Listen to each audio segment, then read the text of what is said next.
all right? Where'd it go? Oh my God. Baby, who? Oh boy, the episode started and people were already in their feelings. Another nightmare. Come on, Tyler. Look, personally speaking, I mentioned this in my review, during my live, and on Twitter. No sarcasm. I legitimately liked how the writers handled the cliffhanger ending where Danny was getting abducted. I said Andy because remember KJ did the narration for the season 6 recap. My girl got kidnapped. What's going on? Well, now we know. It was just a nightmare. It was basically, I guess, based on the recap, because keep in mind, Preston was like, well, I hope this new guy can protect you in case that other guy comes back. And then the wife of Jonah, or ex-wife, was telling Danny about him getting out.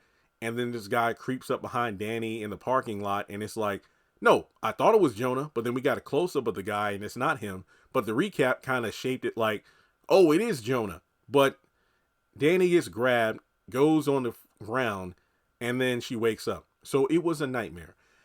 And it's like I said last week.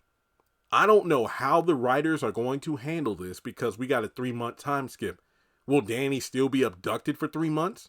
Or will it be written off where, oh, Danny's just fine currently in season 7, but we're going to address what happened to her in the parking lot? No, it's a nightmare. And it's one of those things where you could tell, and I'll do a separate video about did season 6 even matter. You could tell that initially Tyler probably didn't know he was going to give the show to other writers in season 7 for whatever reason he chose to do so. I think if Tyler were still writing the show, we wouldn't have had a time jump. Danny would have been attacked and abducted. The whole Brian and Karen thing would have played out longer. And we would have seen Penelope eventually go back to Gary. Now, I think it's just a matter of the new writers is like, okay, we got to do a time jump, but we also have to address this cliffhanger. How are we going to do it? What is the cleanest way of doing so? And again, personally speaking, I think they handled this in the best way possible. In the same way people want the haves and the have-nots, that finale where everybody died. No. Have somebody like Hannah or Catherine or someone wake up from a nightmare and then it never happened. That way the characters are still alive and we can move forward with the show. And yeah, it does seem a bit, you know what? People complain like, man, we did the same crap in the mid-season finale where Karen shot Fatima, and then at the beginning of the following episode, oh, Fatima's on the ground shot, but it's all a daydream in her head. Man, we're doing the same thing again. I'm not complaining because the Oval did the same crap during the first half of season 5.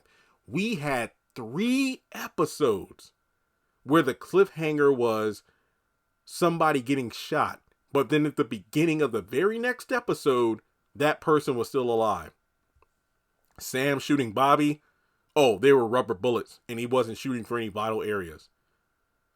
Hunter shooting Alonzo a bunch of times. He purposefully was firing for the bulletproof vest. Alonzo shooting Kareem in the head. Actually, it was in the back of his head where it wasn't going to hit him directly, but to let him know that Hunter was playing no games. So I am not going to sit here and complain about the writers of Sisters rehashing the same trope, but at least they had the decency of keeping half of a season in between the uses of those same tropes. So I know people might think that I'm being too easy on the show, or, you know, the BET has me in their pocket where they're paying me to say these things. No, I am being 1,000% honest. I think their new writers did what they had to do, and it makes the most sense. To me, at least. What did you want them to do? You know? Did you want to spread out a 3-month abduction of Danny?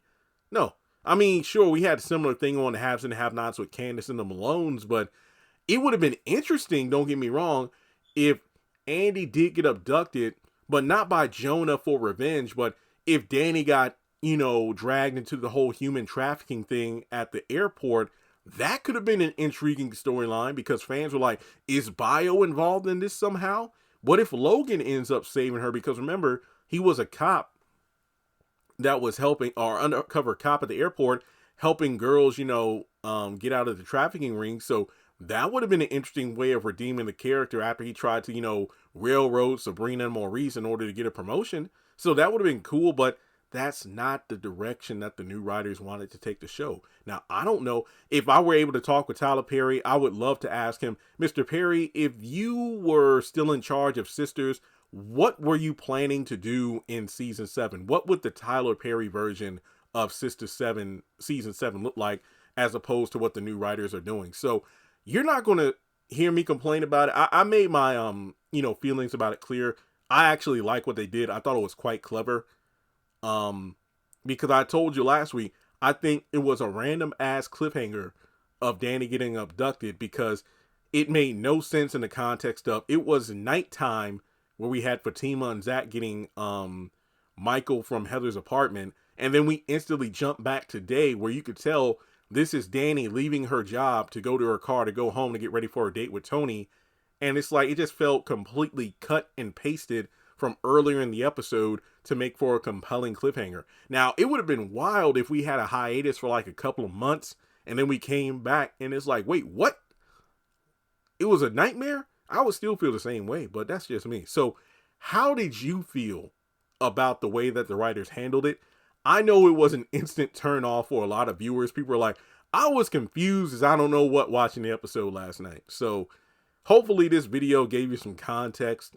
If you don't agree, that is completely fine. But if you were in the writer's position, what would you have done? I guess it's the best way to say it. So like and subscribe, and I'll catch you in the next video.